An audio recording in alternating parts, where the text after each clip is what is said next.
Од Авганистан се извлечени сите македонски државјани кои се пријавиле за евакуација. Останати се само уште дел од оние кои работат во НАТО базата во Кабул и тие ќе бидат повлечени во согласност со распоредите на Алијансата. Државата нема информации за други македонски граѓани во Авганистан кои се во загрозувачка позиција. Евакуираните македонци се наоѓаат на безбедно на неколку локации во Европа и на Блискиот Исток, потврди денеска премиерот. Најголемиот дел, преку 30 наши граѓани се наоѓаат во Свинленд, Велика Британија. Над 20 граѓани се наоѓаат во Доха, Катар, од каде во наредните денови ќе бидат транспортирани кон европските центри, а потоа кон Скопје. Последните наши граѓани кои што беа предвидени за евакуација се наоѓаат во НАТО базата во Кабул.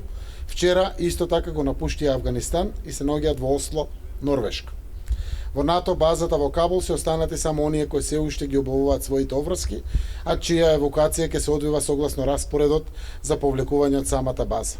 Со тоа, сите граѓани кои беа планирани за евакуација се евакуирани. Освен евакуацијата на македонските државјани, друго прашање што ја преокупира домашната јавност е најавата на владата дека земјава ќе прими меѓу 450 и 500 лица од Авганистан, кои во изминатите 2 децении работеле за или биле дел од меѓународните организации и активности во оваа земја.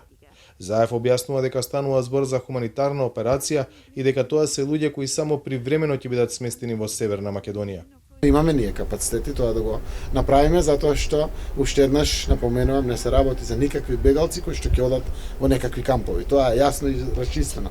Се работи за хуманитарци и луѓе за кои што исто како сите нас се обидуваат да го подобрат животот во светот, ќе бидат згрижени во хотелите, сето тоа е организирано и јас очекувам, ако се биде по план од утрово од информациите, утре ќе стигнат првите граѓани, ќе ги имаме и викендот.